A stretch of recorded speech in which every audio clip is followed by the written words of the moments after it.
Everyone, स्वागत है आपका मेरे चैनल नमो नमः ममता ठाकुर पर। और आज हम सर्वनाम का पार्ट 2 पढ़ने जा रहे हैं। सर्वनाम के पार्ट 1 में मैं सर्वनाम के पहले भेद पुरुषवाचक सर्वनाम के बारे में बहुत ही जानकारी इसकी आपको डिटेल में बता चुकी हूँ। आज हम सर्वनाम के बाकी के 6 भेदों के बारे में पढ़ेंगे। सबसे पहले देखिए, सर्वनाम कहा किसे जाता है? जिन शब्दों का प्रयोग संज्ञा के स्थान पर किया जाता है संज्ञा की पुनरावृत्ति को रोकने के लिए, अर्थात संज्ञा की बार बार जो पुनरावृत्ति हो रही है उसको रोकने के लिए जिन शब्दों का प्रयोग किया जाता है उसे कहा जाता है सर्वनाम। सर्वनाम यानी कि सबका नाम, यानी कि किसी व्यक्ति या वस्तु किसी भी नाम की पुनरावृत्ति को रोकने के लिए हम लोग जिन शब्दों का इस्तेमाल करते हैं उन्हें कहा जाता है सर्वनाम। आज हम इनके 6 भेदों के बारे में पढ़ेंगे। सबसे पहला भेद है पुरुषवाचक सर्वनाम। इसके बारे में मैं पार्ट 1 में बहुत विस्तृत रूप से बता चुकी हूँ। आप इसका पार्ट 1 देख सकते हैं मेरे चैनल पर। आज मैं इसके बारे में बहुत ही सूक्ष्म कम शब्दों में बताऊंगी, ताकि आज मैं बाकी के 6 भेदों को जो है बहुत विस्तृत रूप से बता सकूं आपको। पहला भेद है पुरुषवाचक सर्वनाम।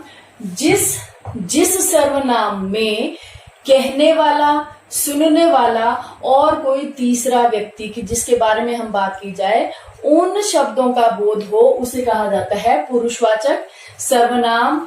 इसके आगे 3 भेद और हैं, वो कौन कौन से हैं? पहला भेद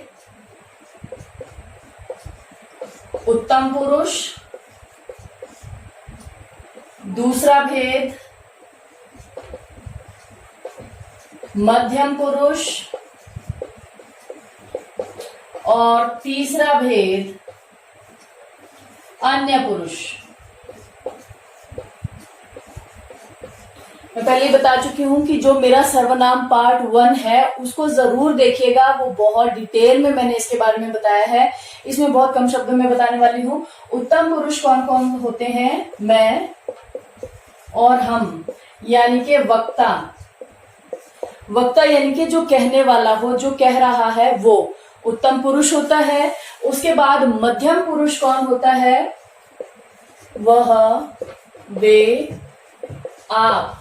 और वक्ता के बाद मध्यम पुरुष सुनने वाला। अन्य पुरुष किसे कहा जाता है जिसके बारे में बात की जाए?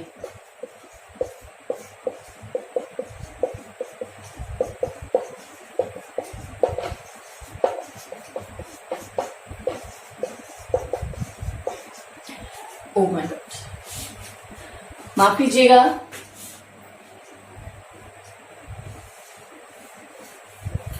मध्यम पुरुष होता है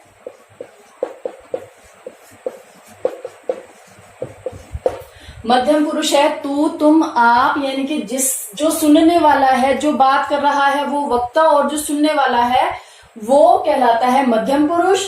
तू, तुम, आप, ये सब मध्यम पुरुष में आते हैं। और अन्य पुरुष होता है जिसके बारे में बात की जाए। उदाहरण दे रही हूं, मैंने तुमसे पूछा या मैंने राम से पूछा कि श्याम बिग बाजार गया है या नहीं गया है। अब यहाँ पर मैंने राम से पूछा, मैं वक्ता, राम श्रोता यानी कि मध्यम पुरुष, और श्याम हो गया अन्य पुरुष जिसके बारे में हम बात कर रहे हैं। और इसका उदाहरण होता है, इसके लिए सर्वनाम शब्द प्रयुक्त किए जाते हैं, वह और वे। ये तो हुआ पुरुषवाचक सर्वनाम। इसके बाद देखिए निश्चयवाचक सर्वनाम क्या होता है। निश्चयवाचक सर्वनाम होते हैं ऐसे सर्वनाम शब्द जो किसी भी दूर या पास की वस्तु के बारे में हमें बोध कराते हैं। ऐसे संज्ञा या ऐसे संज्ञा शब्द निश्चयवाचक शब्द, ठीक है, जो निश्चय कराते हैं या दूर या पास की किसी वस्तु को संकेत देकर हमें बताते हैं, वो कहलाते हैं निश्चयवाचक सर्वनाम। इसको संकेतवाचक भी कहा जाता है क्योंकि इससे संकेत द्वारा हमें बोध होता है वाक्य का। अब संकेत कैसे, यह मेरी घड़ी है। अब यह मेरी घड़ी है में यह जो शब्द है उससे पता चल रहा है संकेत कि यह मेरी घड़ी है। संकेत दिया जा रहा है, निश्चित रूप से कोई बात कही जा रही है कि यह मेरी घड़ी है, वो मेरा घर है। अब वो मेरा घर है, वो शब्द से निश्चित रूप से हम संकेत दे रहे हैं कि वो मेरा घर है, यानी कि यह, ये, वह, वे या वो, ये जो है निश्चयवाचक सर्वनाम के अंतर्गत आते हैं। निश्चयवाचक के बाद इसका तीसरा भेद है अनिश्चयवाचक सर्वनाम। अनिश्चयवाचक सर्वनाम में क्या होता है कि जिन संज्ञा शब्दों का, कोई भी वस्तु हो या व्यक्ति हो, कोई भी हो, संज्ञा शब्द ऐसे जिनका हम लोग निश्चय नहीं कर पाते हैं, मतलब कि वाक्य में बोध नहीं होता है कि किसके बारे में बात की जा रही है। निश्चयवाचक का बिल्कुल विपरीत है ये निश्चयवाचक, जिसमें हमें संकेत मिल रहा था कि ये है और ऐसा है, पक्का है। लेकिन अनिश्चयवाचक सर्वनाम में होता है कि ये जिसका हमें निश्चित प्रमाण नहीं मिल रहा है। जैसे इसके लिए शब्द होते हैं कोई या कुछ। कोई आ रहा है, कोई गली में घूम रहा है, कोई दरवाजा खटखटा रहा है, मुझे कुछ खाने को दे दो। अब कोई, कुछ, ये जो शब्द हैं ये अनिश्चयवाचक हैं, क्योंकि इनमें हमें बोध नहीं हो रहा है कि हम लोग क्या खाना चाह रहे हैं।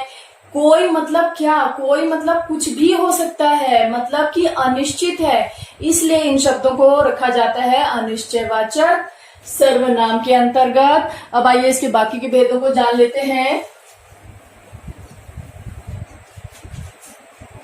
इसका चौथा भेद है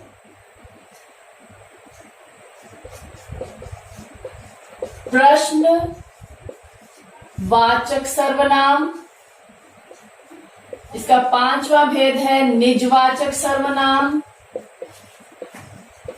और इसी का छठा भेद है संबंधवाचक सर्वनाम। संबंधवाचक सर्वनाम। अब प्रश्नवाचक सर्वनाम कौन सा होता है?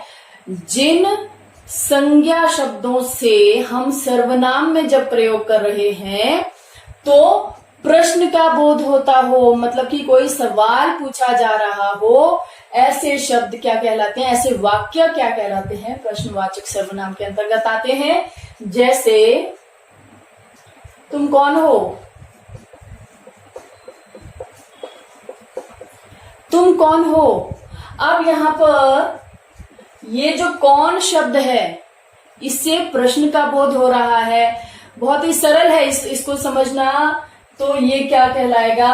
प्रश्नवाचक सर्वनाम, यानी कि प्रश्न का बोध हो रहा है वो प्रश्नवाचक सर्वनाम कहलाते हैं। इसके बाद देखिए निजवाचक सर्वनाम। निज का मतलब होता है अपना या स्वयं का। अब यहाँ पर भी ये इतने से ही आप समझ गए होंगे कि निजवाचक सर्वनाम कौन सा होता है। निजवाचक सर्वनाम वो होते हैं जिनमें अपना खुद का बोध होता है। जैसे मैं अपना काम स्वयं करती हूं, मैं अपना काम स्वयं करती हूं। अब स्वयं से, स्वयं शब्द से यहां पर पता चल रहा है अपने आप करने का, कि मैं अपना काम किसी और से नहीं करवाती हूं, मैं अपना काम सारा स्वयं करती हूं। इसलिए ये हो गया निजवाचक सर्वनाम। आगे संबंधवाचक सर्वनाम किसे कहा जाता है? कि जिन सर्वनाम शब्दों में कोई एक पद है वो उसका जो वाक्य में उपवाक्य जोड़ा जाता है, मतलब कि एक इसमें वाक्य होता है, एक इसमें उपवाक्य होता है, और वो उनका दोनों का आपस में जो है संबंध दिखाई देता है, वो कहलाते हैं संबंधवाचक सर्वनाम। जैसे आपको उदाहरण देकर बता देती हूं।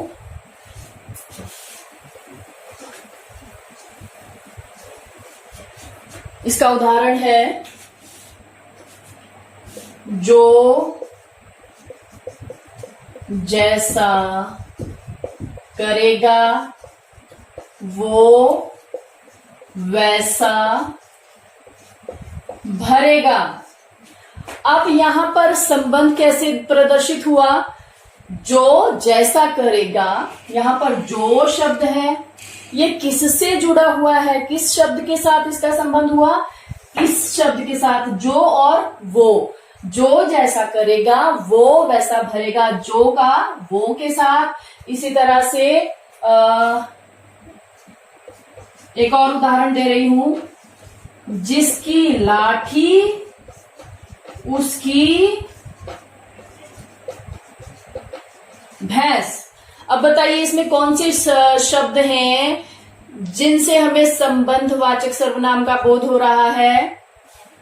पहला है जिसकी और दूसरा है उसकी। जिसकी और उसकी, इन शब्दों से हमें किस चीज का बोध हो रहा है? संबंधवाचक सर्वनाम का। अब एक आपको बहुत ही अच्छी एक ट्रिक बताने वाली हूं। देखिए, आप शब्द हमारे पास ऐसा होता है, आप शब्द जिसको, जो कि पुरुषवाचक सर्वनाम में भी आता है और निजवाचक सर्वनाम में भी आता है। आपको अभी मैंने जब इसका पुरुषवाचक सर्वनाम का उदाहरण दिया था तो मैंने आप शब्द आपको बताया था, मध्यम पुरुष में आप शब्द का इस्तेमाल होता है। यानी कि आप शब्द जो है मध्यम पुरुष में भी आता है। और यही आप शब्द और कहां पर इस्तेमाल होता है? आपने अगर वीडियो को बहुत ध्यान से सुना होगा, आप अभी खुद बता सकते हो कि आप शब्द और कहां पर इस्तेमाल हुआ है? निजवाचक सर्वनाम में। निजवाचक सर्वनाम में। और इस तरह से आज हमारा सर्वनाम का ये पार्ट 2 वीडियो आज हमारा ये कंप्लीट होता है। यदि आपको अभी भी कुछ संदेह रहता है मुझे कमेंट करके जरूर बताइएगा। और मेरी हिंदी और संस्कृत की और वीडियोस को देखने के लिए जरूर कीजिएगा सब्सक्राइब मेरे चैनल को। धन्यवाद।